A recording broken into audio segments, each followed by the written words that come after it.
Bueno, hoy estoy visitando nuestros mini policultivos en nuestra pequeña huerta en nuestro balcón. Y bueno, quiero empezar reconociendo que la gran mayoría de estos conocimientos se basan en los saberes, prácticas y conocimientos ancestrales de diversas culturas originarias que a su vez informan a la permacultura.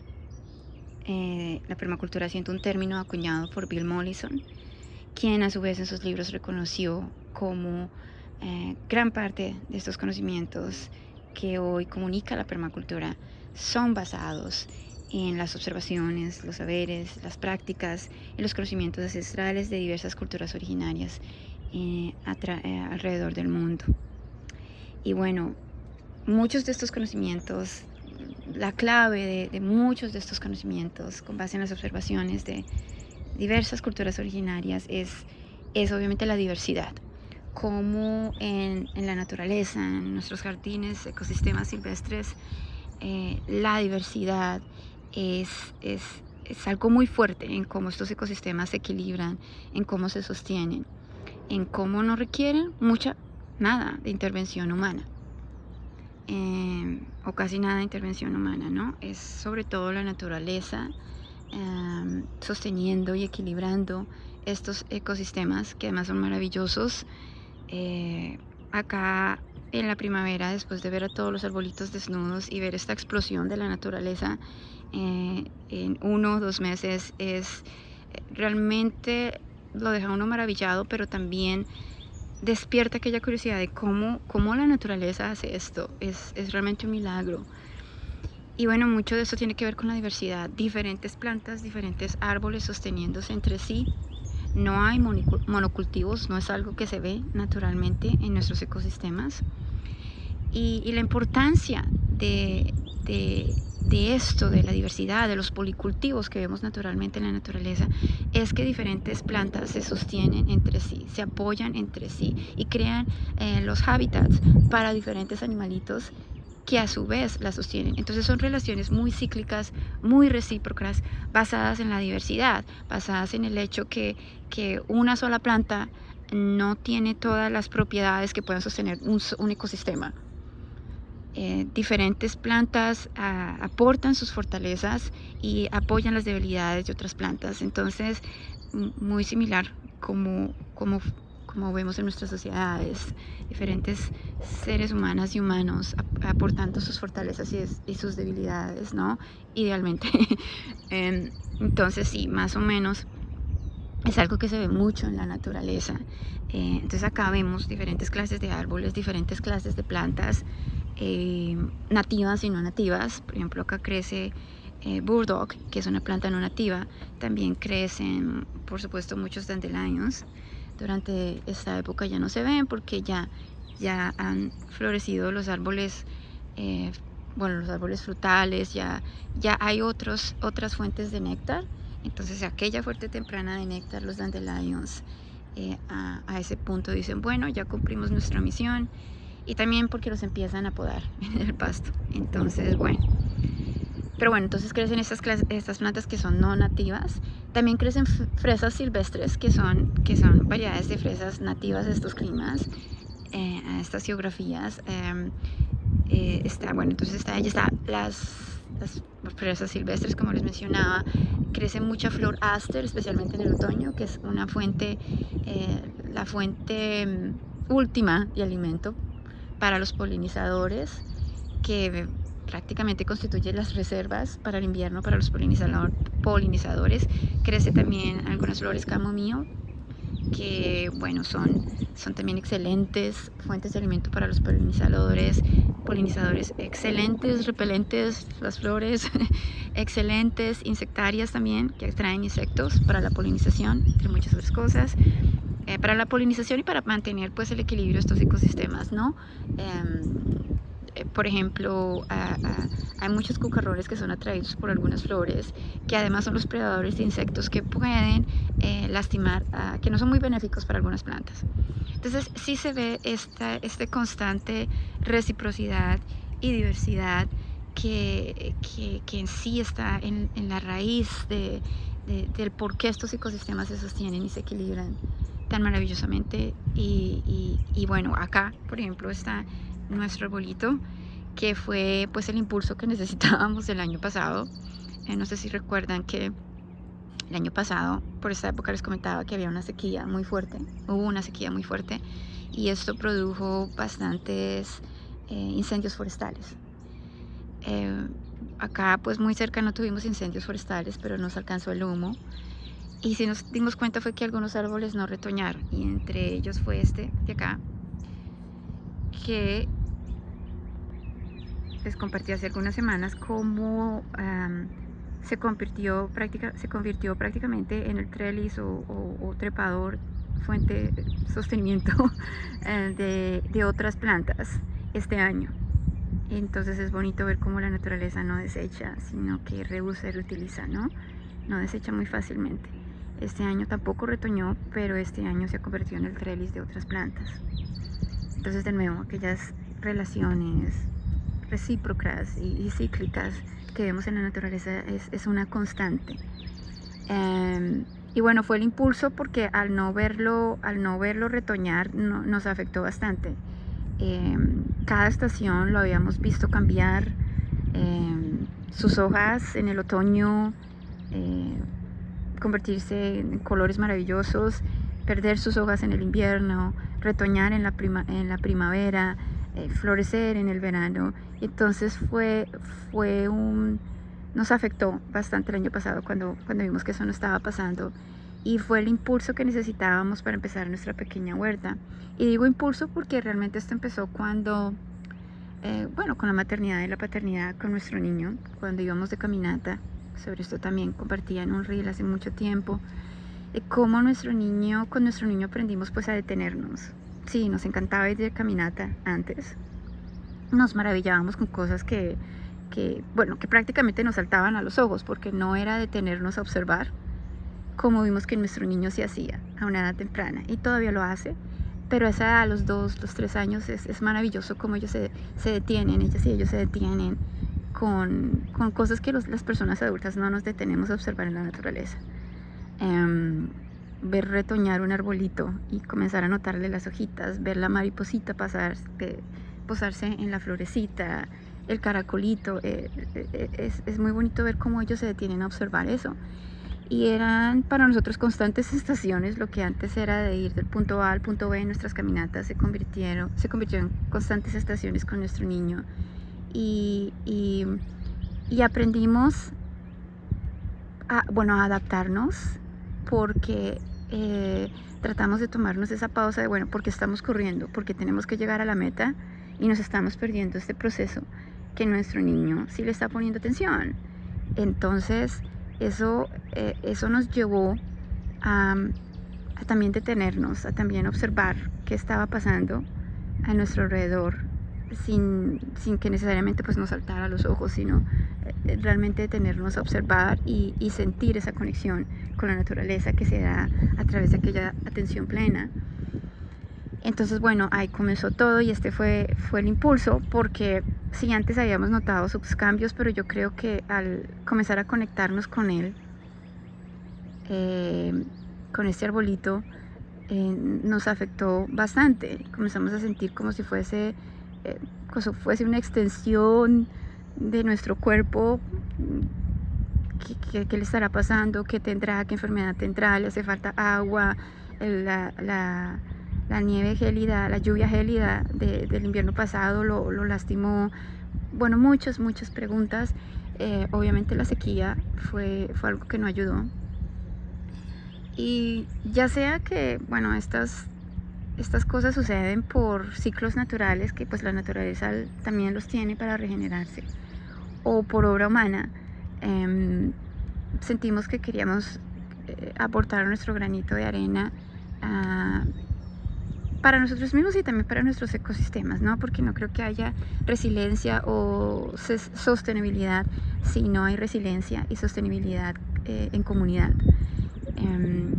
Hace un tiempo escuchaba a una persona de nuestra comunidad que decía: ¿de qué vale la pena que tengas tu propia huerta en caso que algo pase? Porque pues vivimos en un mundo inestable y no quiero crear pánico, pero hay muchas cosas, hay un desazón de de ser tan dependientes de un sistema. Y no estoy diciendo que pues entonces salgámonos, no, pero por lo menos sí tratar de recobrar estos conocimientos y no depender tanto de este sistema.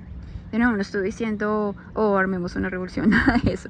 Simplemente recobrar aquellos conocimientos, así sea solo por curiosidad. O sea, tener esos conocimientos que además son de sobrevivencia, no sobra. Y creo que son muy importantes en medio de tanta inestabilidad también que vemos en el mundo. Entonces, bueno, decidimos hacer esto porque es cierto, ¿no? Y compartir estos conocimientos además por esa razón, ¿no? Porque que vale la pena tener nuestra propia huerta si, bueno, como les comentaba, una persona en nuestra comunidad decía sabiamente, si el vecino de al lado, el niño del vecino de al lado, en caso tal que algo pase, no tiene una manzana que comer, ¿le vas a negar una manzana? No. Entonces, aquella resiliencia, aquella sostenibilidad alimentaria de nuestros ecosistemas existe siempre y cuando haya una resiliencia y una sostenibilidad en comunidad. Una sola persona no lo puede hacer, entonces por eso creo que compartir estos conocimientos es tan importante. Bueno, entonces esta diversidad la tratamos de replicar en lo posible en nuestros mini policultivos, obviamente dentro de los límites que representa tener una pequeña huerta en un balcón. Y bueno, una de las cosas que tratamos de replicar fueron las 7 capas que se han observado en la gran mayoría de bosques por parte de diversas culturas originarias y que se enfatiza mucho en la permacultura. Estas 7 capas son la insectaria, que esa función la cumplen muchas flores al atraer insectos benéficos para las plantas, entre ellos los polinizadores. Está la capa o función de la planta que sostiene, la planta sostenedora, en la que se trepan diferentes clases de plantas. Está la capa del cover crop o la planta que provee la función de mantillo para proteger el suelo. Está la capa o función de la planta que capta los captadores de nitrógeno, en su gran mayoría las leguminosas. Y bueno, las otras se me olvidan en este momento, pero estaré compartiendo las fuentes de todo esto. Entonces tratamos de replicar esas capas priorizando 3 o 4 en cada matera y tratando de proveer estas diferentes capas o funciones que se observan en la gran mayoría de bosques a través de las diferentes materas, ¿no? Entonces está 4 capas de ellas en las diferentes materas y otras capas siendo o funciones tratando de facilitarlas en diferentes materias, ¿no? Entonces, más o menos esa es la idea, en lo posible. Y bueno, también hay mucho ensayo y error, como les compartía en una publicación reciente. Entonces, acá, por ejemplo, está nuestra capa, nuestra planta que sirve la función de sostenedora, de trellis, de trepadora, que es nuestro amaranto. Ahorita está muy pequeña, bueno, ha crecido, no sé si la recuerdan, era la planta que les compartía, una semilla de dandelion, había aterrizado muy cerca de ella, todavía no ha dado muestras la semilla de dandelion de germinar, de pronto en el trasplante resultó muy en el fondo algo, pero bueno, ahí vamos a esperar a ver qué pasa. Está la planta que cumple la función de mantillo, que es una variedad local de melón. Está la planta que cumple la función de fertilizante, que es acá una clase de frijol, también local, variedad local. Está la capa la planta que cumple la función de insectaria y repelente, que es chamomile. Atrae polinizadores y también funciona como repelente de ciertos insectos que pueden afectar especialmente al melón acá. Por eso la pusimos cerca al melón, porque al melón le encanta crecer con chamomile, porque repela muchos insectos que no son muy benéficos para esta planta específicamente, y además porque con sus raíces, esa es otra función, extrae diferentes nutrientes del suelo para beneficiar a otras plantas, como creo que el calcio es uno de algunos nutrientes que extrae las profundidades del suelo con sus raíces y las trae para como parte de los nutrientes que necesitan las plantas con las que está creciendo, ¿no? Además es una planta medicinal también, entonces cumple muchísimas funciones. Camomilla es una planta muy generosa. Bueno, y acá en nuestro próximo mini policultivo está nuestro centro medicinal y polinizador. Así lo llamamos porque ahorita no se ven las flores, pero es donde van a estar prácticamente la mayoría de flores. Está, por ejemplo, acá Aster, que es la flor que florece en el otoño, la fuente última de alimento para los polinizadores antes del invierno que les contaba anteriormente. Está la flor Echinacea, que también es bueno, excelente para las y los polinizadores,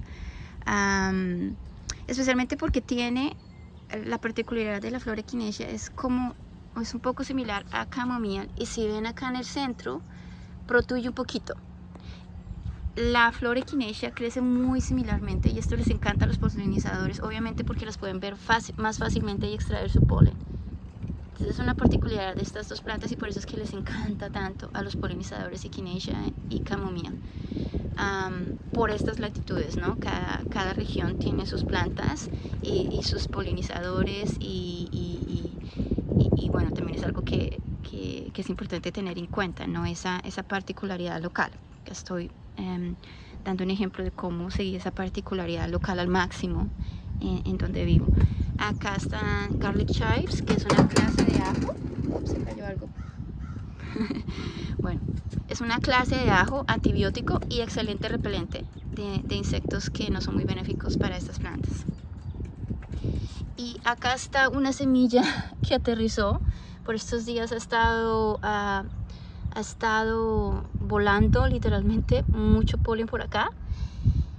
Y bueno, no sabemos qué es, entonces vamos a dejar que nos sorprenda a ver qué es. Y acá también, acá había aterrizado una semilla de dandelion.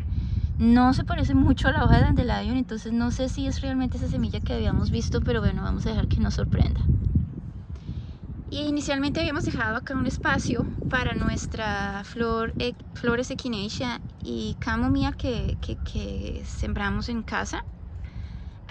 Aquellas flores que les había contado en un post que no habían funcionado al comienzo, porque a la flor Camomilla la semilla le gusta germinar en la luz y no ser enterrada, y a la flor Echinacea le gusta germinar en la oscuridad. Entonces no sabíamos esto al comienzo. Cuando nos dimos cuenta que no estaban germinando, comenzamos pues a averiguar y nos dimos cuenta que esa era la particularidad de las semillas de estas flores. Lo hicimos y bueno, germinaron, pero están todavía muy jovencitas, muy pequeñitas, todavía están en casa. Entonces vamos a dejarlas crecer un poquito más para poderlas trasplantar acá. Estas que están acá sí las conseguimos en una huerta orgánica local, porque al ver que pues nuestras flores no estaban germinando en casa, y sabiendo la importancia de las flores como fuente insectaria, como fuente repelente, además muchas de ellas extrayendo diferentes nutrientes del suelo, entonces pues dijimos, bueno, no, pues nos toca con ellas sí tratarlas de conseguir en una huerta local orgánica, mientras las nuestras crecen y se fortalecen. Entonces para tener para que las otras plantas no sean vulnerables, ¿no? Entonces sí, estas las conseguimos, estas florecitas que están acá, por ahora las conseguimos en una huerta orgánica local. Bueno, entonces este es nuestro centro medicinal y polinizador, donde van a crecer bastantes flores. Está esta clase de ajo, que es un antibiótico, Echinacea, que también es una excelente fuente de alimento para los polinizadores y una fuente medicinal. Diversas culturas originarias la utilizaron para calmar fiebres. Aster, Echinacea es para problemas respiratorios. Estoy aprendiendo.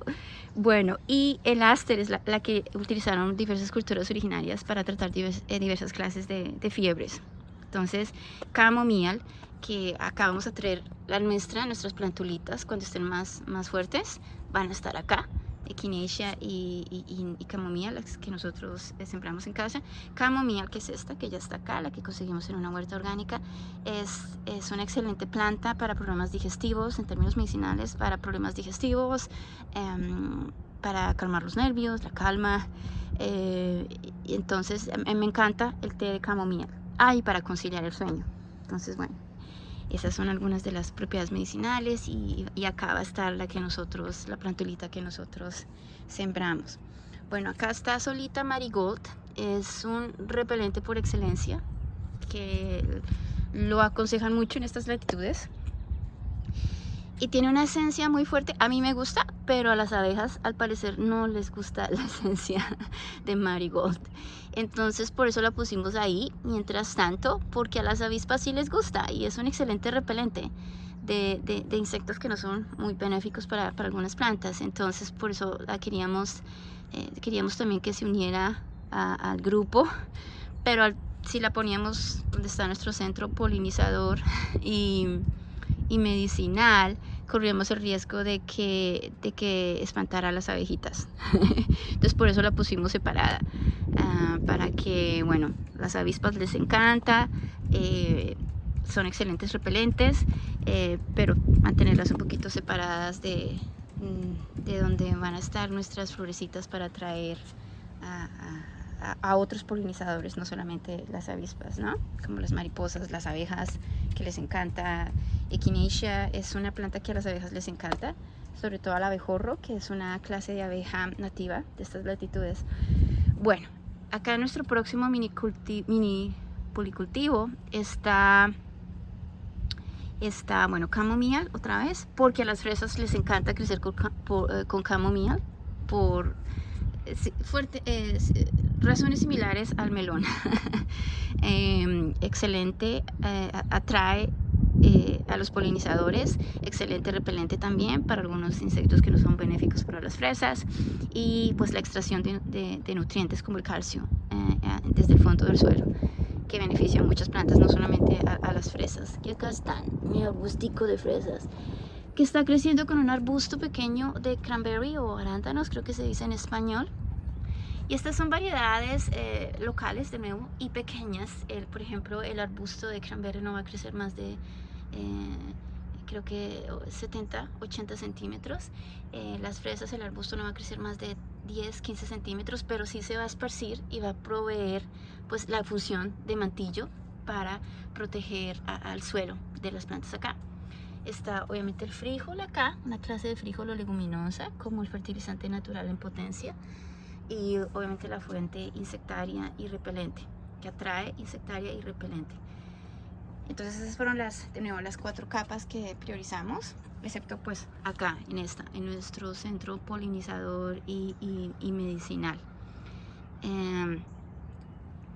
que obviamente, bueno, tiene su fertilizante orgánico, porque bueno, una de las limitantes de los retos de tener una huerta en un balcón es, bueno, que se tiene que las plantas tienen que crecer en materas, obviamente que no es la forma natural en que las plantas crecen, y para esto necesitan un suelo, no es el mismo suelo que pues vemos allá naturalmente en la tierra, es un suelo que tiene que ser adaptado para que pueda respirar, obviamente porque las plantas no pueden respirar en una matera tan fácil como respiran allá afuera. Entonces, bueno, esto también fue otro reto, aprender sobre la clase de suelo que se utiliza en una matera. Mucho de lo que se ve en la permacultura es sobre todo el suelo de allá afuera, ¿no? Con un énfasis muy hacia las huertas grandes, y pues la mayoría de personas, muchas personas, no tenemos extensiones considerables de tierra, y realmente no se necesitan extensiones considerables de tierra para poder conectarnos con este proceso de cultivar nuestros propios alimentos, de conectarnos con nuestros ecosistemas, de sentirnos parte de estos ecosistemas y de ayudar a sostener a nosotros mismos y a nuestros ecosistemas. Una acción que creo que no se logra individualmente, que es una resiliencia, como decía anteriormente, que se logra en comunidad. Y con esto no quiero decir vámonos a vivir todos juntos y a sembrar alimentos, sino cada uno poner su granito de arena. Es más o menos lo que un mensaje que quiero compartir, ¿no? A través de pues este compartir. Bueno, un compartir que quiero compartir. Bueno, es uno de los mensajes que quiero compartir a través de esta experiencia con nuestra pequeña huerta. Bueno, entonces conseguimos un suelo biodinámico. Y bueno, esto lo aprendimos con mi familia porque participamos en unos foros de una fuente que les voy a recomendar mucho, que se llama Free Permaculture. Y es una iniciativa de la permacultura liderada sobre todo por mujeres, y es gratis. Hay cursos gratis, hay un foro también que pues a mí he hecho muchas preguntas allí. La del suelo fue una de las preguntas que hice, porque también consulté localmente, porque bueno, hay obviamente saberes que son más globales, pero también hay saberes que son más locales, ¿no? Y considero que es importante conciliarlos. Entonces también consideramos consultar, y bueno, consultamos con el fundador de la organización, de una de las organizaciones de permacultura locales, P3 Permaculture. Pero fue sobre todo con los foros en Free Permaculture que estas dudas que usualmente no se abordan en la permacultura más conocida, que es la permacultura a gran escala. La permacultura a pequeña escala sí es muy difícil encontrar información, ¿no? Pero bueno, fue en estos foros que hice estas preguntas de cosas muy particulares y muy importantes, como el suelo para las maderas. Siento que no es el mismo suelo pues que se utiliza allá afuera. Y bueno, entonces de allí aprendí que había que buscar un suelo, claro, es diferente, pero había que buscar un suelo biodinámico, que tuviese un fertilizante orgánico, también pues que tuviese ingredientes que le permitieran respirar y todo esto, cosas que pues yo no sabía, porque pues esto también es un conocimiento muy nuevo para mí. Tenía la conciencia que existía, pero ya ponerlo en práctica y conectarme con ese conocimiento también es algo nuevo para mí y mi familia también. Entonces ese es el suelo que utilizamos. Entonces por ahora estamos dependiendo de ese fertilizante natural, y también humus de lombriz utilizamos también como parte del fertilizante natural, porque los frijoles, las plantas de frijol que tenemos, o leguminosa, no van a empezar a cumplir esa función hasta que ya hayan crecido, y no solo que hayan crecido, sino que sus raíces hayan creado los nódulos de nitrógeno que necesitan para poder proveer ese nitrógeno, donde van a almacenar ese nitrógeno para las otras plantas. Entonces no son funciones que cumplan inmediatamente cuando son sembradas, sino a medida que van creciendo. Entonces por esto hay que facilitar en el suelo estos nutrientes al comienzo, ¿no? Y en nuestro caso lo hicimos con este suelo biodinámico que tiene fertilizante natural. También añadimos humus de lombriz, y bueno, entonces así fue como intentamos enfrentar ese reto del suelo en materas, que no es lo mismo que el suelo allí afuera o que se utiliza a gran escala en fincas, en extensiones considerables de tierra, ¿no? Bueno, entonces acá les comentaba, está nuestro mini policultivo con las fresas, los arándanos. Es un suelo ácido, y a camomile también tiene la particularidad, la flor camomile, que le gusta crecer en suelo ácido. Se adapta a diferentes clases de suelo, que es un suelo que le gustan a las fresas y a los arándanos. Entonces esa es otra particularidad de estas dos plantas. Y encontramos una clase de frijol llamado haricot, que le gusta crecer en suelos ácidos. Entonces, y parece que sí, porque ahí está creciendo. Entonces, bueno, de nuevo, se están sosteniendo mutuamente. Hay una idea de que si se cultivan plantas con las mismas necesidades de nutrientes, entonces van a competir por esos nutrientes. Y a través de las consultas que tuvimos con el fundador de la organización de permacultura local que les comentaba, él decía, no, pues es que no va a haber competición si el suelo es rico en nutrientes, que es como funciona pues la naturaleza. El suelo es tan rico en nutrientes que no tiene por qué competir. Entonces esta idea de que compiten si crecen plantas con las mismas necesidades es un poco abierta a debate. Acá están, estas plantas tienen necesidades muy similares y están creciendo juntas en el mismo suelo ácido. Entonces esa es una de las cosas que pues está abierta a debate, ¿no? Que si crecen plantas similares, entonces van a competir por los nutrientes, y entonces unas no van a adquirir tantos nutrientes como la otra. Está muy abierta a debate. Con él también aprendimos cómo él hacía alusión a la idea de cómo, bueno, con esta idea de los monocultivos, una de las razones por las que tampoco funciona es porque cuando tienes solamente una clase de planta creciendo, obviamente va a ser mucho más vulnerable a pestes y a plagas, porque les estás proveyendo el hábitat a una clase de plaga, y va a tener bastante terreno para poder crear y sobrevivir y prosperar en ese hábitat cuando hay monocultivos. En un policultivo, y es la razón por qué no se ven estas plagas tan extensas que escuchamos en monocultivos de café, bueno, etcétera, es porque las diferentes plantas se están equilibrando a estos insectos que no son muy benéficos, ¿no? Porque no todas las plantas son hábitats para estos insectos. Entonces así es como se regula, algo que me pareció también muy, tiene mucho sentido, me pareció muy interesante, porque los monocultivos no funcionan, porque es necesaria aquella diversidad para mantener ese equilibrio.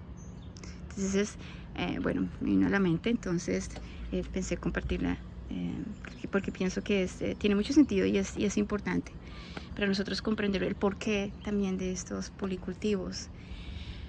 Bueno, y acá por último tenemos a nuestro mini policultivo en el que está la flor aster, otra flor aster, de nuevo la fuente de la función insectaria y repelente, que es la que crece en el otoño, y está creciendo con una plantita de maíz en la que ya se le está viendo la parte masculina acá. No recuerdo cómo se llama en español, tassel, no recuerdo. Bueno, ya está creciendo la parte masculina, y esta es una plantita, el maíz, que muy posiblemente tendremos que fertilizar manualmente. Entonces ese va a ser otro aprendizaje muy interesante.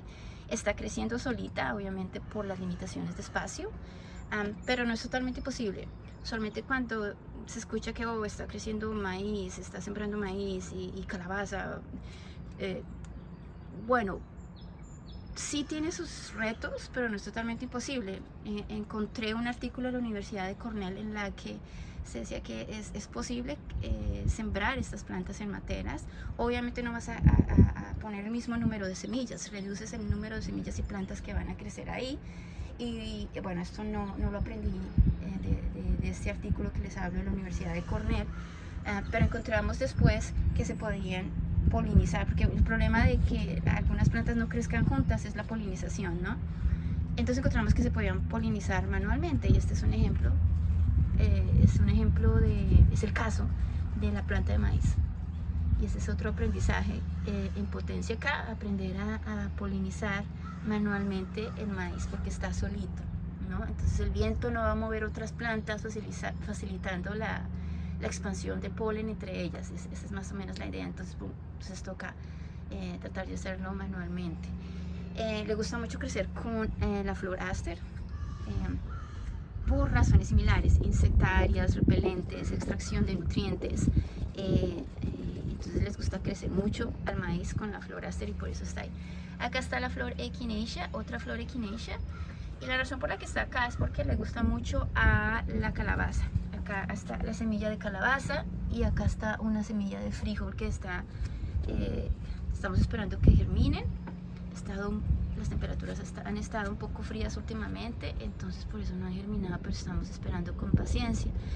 Y la razón por qué pusimos a una planta extra en esta matera de echinacea es porque no sé si recuerdan la calabaza y la uyama que habíamos comenzado en casa, sembrado en casa. Tristemente no sobrevivió el trasplante.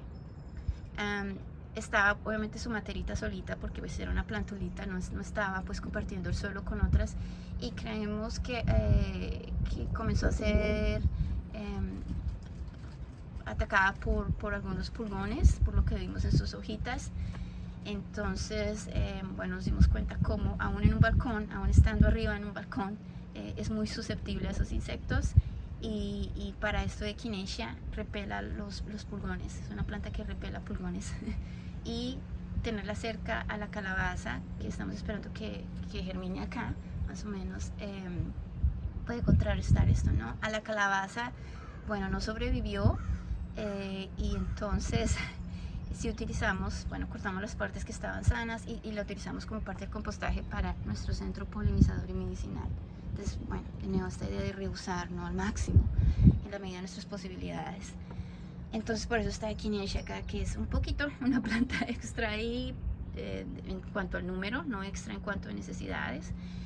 Y está acá también una clase de frijol, de nuevo, la planta que provee la función de fertilizante natural en potencia, ¿no? Cuando haya crecido y tenga sus nódulos. Por ahora tenemos los fertilizantes orgánicos que utilizamos para el suelo, con el que ya venía nuestro suelo biodinámico, y humus de lombriz.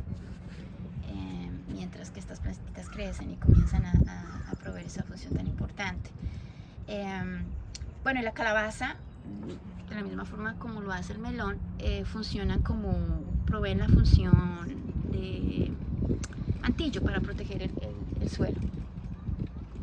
Entonces por eso están ahí. Acá el melón, acá está la fresa, ella es la que provee la función de mantillo para esta materita, y acá pues la calabaza, que estamos esperando que germine. Paciencia, se prende mucha paciencia. Y bueno, acá nuestras ollitas que están funcionando muy bonito. Ayer llovió, entonces se ve el piso, el suelo un poquito mojadito, húmedo, pero usualmente el suelo es bastante seco. Y esto contrarresta, especialmente por ahora, que pues las plantitas que idealmente van a proveer esta función de mantillo para proteger el suelo no han crecido. Por ejemplo, acá la calabaza aún no ha germinado, la fresa, bueno, todavía le hace falta crecer un poquito, y acá el melón le hace falta todavía crecer. La importancia de mantener el suelo en la superficie seco es porque protege al suelo, y lo protege de, bueno, insectos que pueden encontrar un hábitat en el suelo húmedo, mojado, insectos que no pueden ser benéficos para las plantas. También disminuye la evaporación de nutrientes, por esto es que se recomienda no regar las plantas, especialmente en un día soleado, porque bueno, se queman las hojitas de las plantas y se evapora el agua llevándose nutrientes. Entonces es una de las razones, ¿no? Y bueno, con mi esposo conversábamos, y así es como sucede en la naturaleza. Cuando llueve nublado, llueve cuando está nublado. Obviamente si hay unas excepciones, como por ejemplo cuando sale el arco iris. Yo le comentaba a mi esposo, entonces ahí qué pasa, que es muy interesante. No hemos investigado, es bastante. Entonces estamos priorizando por ahora lo que estamos investigando, a cómo vayamos caminando en este proceso, ¿no? Ha sido muy así, muy de que bueno, qué es lo que necesitamos saber en este momento. Muy orgánico, muy natural este aprendizaje que necesitamos en este momento. Entonces investiguemos esto. Y las preguntas que surgen, pero que no necesitamos saber, tener ese conocimiento inmediatamente, entonces las estamos poniendo en nuestro banco de preguntas. Una de estas es, bueno, entonces, ¿qué pasa cuando llueve y sale el arco iris, está soleado? Una de las cosas que he notado, pero es una hipótesis, es que cuando llueve intermitentemente, no es esta fuente constante de agua como vemos en estas regaderitas de agua, como usualmente regamos a las plantas, que es un agua constante y mucho más fuerte. Cuando llueve es de una forma intermitente, gotas de lluvia, son gotas. Obviamente las lluvias torrenciales son un poco más fuertes, pero aún es intermitente. Entonces no sé si eso tenga algo que ver. Es solo una hipótesis. Bueno, entonces sí, entonces las ollas, al concentrar el agua, de esto compartía hace unas semanitas en una publicación, de cómo el agua se conserva sobre todo en el fondo, donde están las raíces. Entonces, al hacer esto, previene que el suelo de la superficie se moje, demasiado al punto que pues se evaporen nutrientes, que se atraigan insectos que pueden no ser benéficos. Entonces esa es otra de las maravillas de las Y ollitas. bueno, y en este sentido las ollas imitan en cierta forma cómo funcionan los acuíferos, ¿no? En la naturaleza pues no es que llueve constantemente, bueno, en algunas áreas de nuestro planeta sí, pero en otras no. No es que esté lloviendo constantemente y las plantas dependan del agua lluvia, no. Dependen también de los acuíferos, de las reservas de agua en los acuíferos subterráneos. Ellas mismas van y buscan su agua allí a través de sus raíces. Entonces es algo que a través de las ollas se trata de replicar en cierta forma en estas clases de cultivo de alimentos a pequeña escala, ¿no? Ellas mismas van y buscan su agua en el fondo de la tierra, que es donde por presión, tensión de humedad del suelo, es como, y la porosidad pues de la olla, como compartía en la publicación que les comentaba hace un ratito, por la porosidad de la olla y la presión por humedad del suelo, es como sale el agüita de la olla. Y esta tensión por humedad es porque, bueno, las raíces están extrayendo el agua del suelo, el suelo se seca y al sentir esa tensión de humedad que está más seco en el suelo y el agua aumenta dentro de la olla, bastante humedad, entonces comienza a extraerse el agua de la olla, más o menos así es como lo entiendo. Es maravilloso y es una práctica ancestral de diversas culturas originarias en Asia, África y Latinoamérica también. Y nosotros elegimos esta clase bueno, no es regado, pero sí esta forma para las plantas extraer, hidratarse y extraer su propio agua. Hay muchas formas de imitar la forma como las plantas buscan su propio agua ellas mismas, sin necesidad de nosotros regarlas cuando nosotros queremos o creemos que lo necesitan. Hay muchas formas de imitar esta autorregulación, esta autohidratación de las plantas en la naturaleza, en la permacultura, que son maravillosas. Nosotros elegimos las ollas por las razones que les comentaba hace un momento y en el post que compartí hace unas semanas, pero también por peso. Otra alternativa en la permacultura para el autorregado de las plantas, que imita el mismo autorregado que se ve en la naturaleza cuando no llueve con los acuíferos, es tener barriles que cosechan el agua lluvia en un sistema en el que, bueno, se colecta el agua lluvia y después comienza como en una especie de canal debajo de las plantas. Es un sistema que se construye, es uno de estos, hazlo tú mismo, sobre todo, un proyecto de hazlo tú mismo. Entonces se construye como un canal debajo, esa es una forma, ¿no? Hay otras. Se construye como un canal debajo de las plantas en las que ellas mismas absorben el agua. Nos pareció muy bonito, muy maravilloso, innovador e ingenioso. El problema fue el peso, porque estos barriles de agua se colectan bastante agua y el peso es impresionante. También muchos de estos barriles de agua son de plástico y no es plástico propileno, es polietileno, que como creo que les compartí esto hace como un año, es importante tener en cuenta que no todo plástico funciona afuera, no todo plástico ha sido llevado a un test para soportar las temperaturas allá afuera, esta clase de calor. Entonces eso nos preocupó, que la mayoría de estos barriles son plástico polietileno, que no es un plástico que soporte temperaturas altas. Esto obviamente traspasa el agua y la contaminación, porque el agua va a estar ahí constantemente quieta, ¿no? Entonces no es una huerta a larga escala, sino es una huerta pequeña escala. Ese agua se va a colectar y va a estar ahí estancada por un tiempo, porque las plantas no es a pequeña escala, ¿no? Entonces eso nos preocupó. Puede que funcione más a una larga escala o en balcones más grandes, no sé, pero nosotros decidimos por las ollas porque son más pequeñas, el peso mucho menor, son hechas en arcilla o barro, lo cual no es tan problemático como lo es el plástico. No es problemático como lo es el plástico. Evitar contaminación, evitar el peso. Por esas razones, dentro de nuestras condiciones en nuestro balcón, decidimos utilizar las ollas. Fue la mejor opción que pensamos para que se adaptaba mejor a las condiciones de nuestro balcón, ¿no? Y hablando de las condiciones de nuestro balcón, también está que, bueno, cuando tuvimos la consulta con el fundador de la organización de permacultura local que les mencionaba, Petrie Permaculture, él también nos decía, bueno, en un balcón es mucho más ventoso y hace mucho más calor.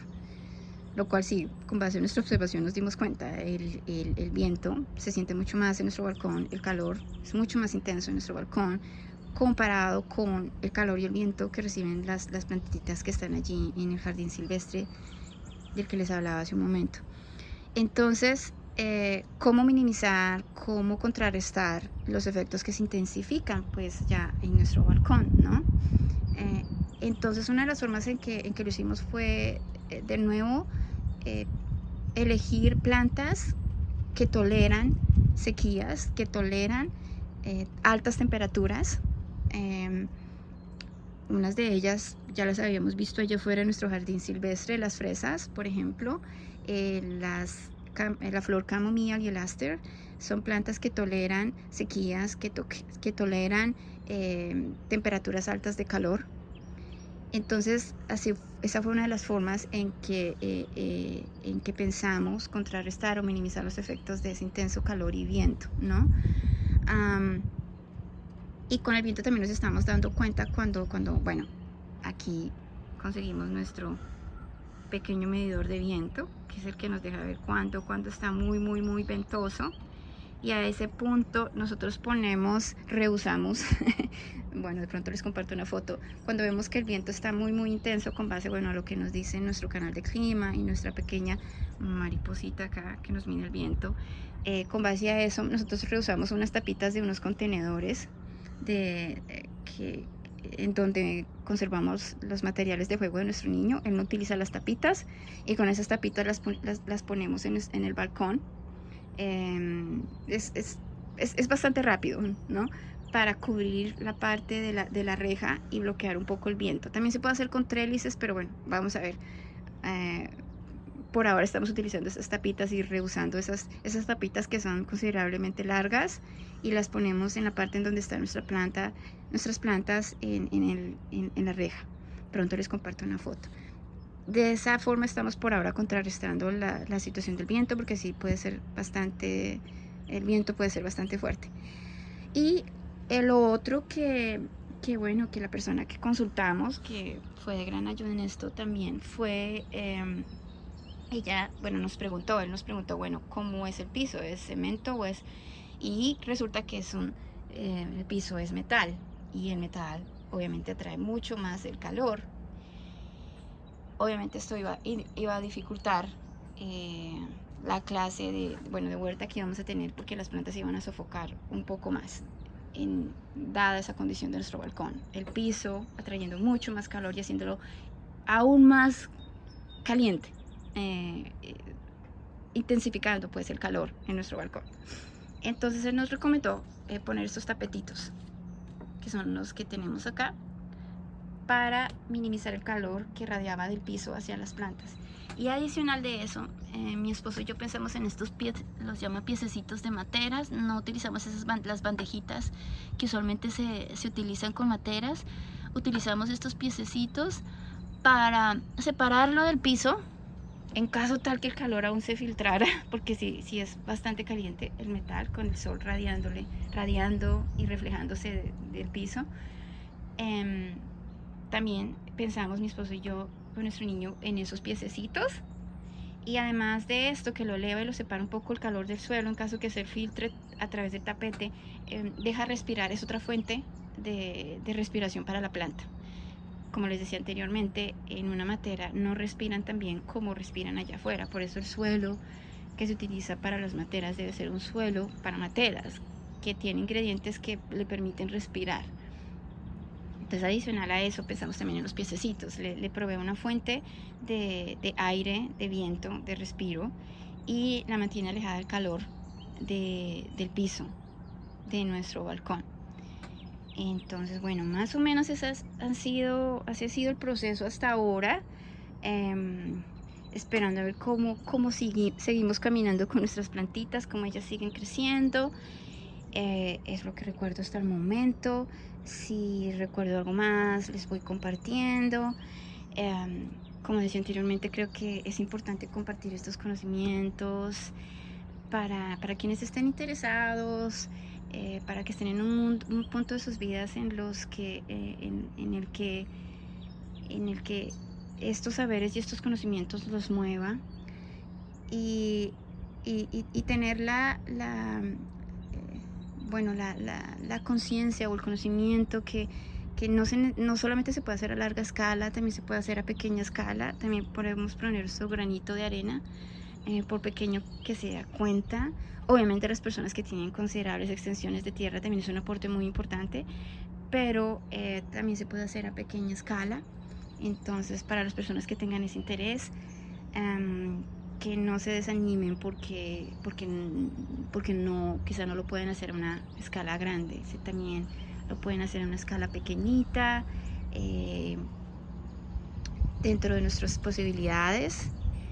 También es posible, y creo que son conocimientos y saberes que han sido olvidados por mucho tiempo, y comparto la idea de quienes sienten que aquel vacío es quizá el vacío que como humanidad sentimos de no tener estos conocimientos, de tener esta desazón de que si algo pasa no vamos a poder proteger a nuestras familias, porque estos conocimientos esenciales en el sentido de ser conocimientos de sobrevivencia, no los tenemos.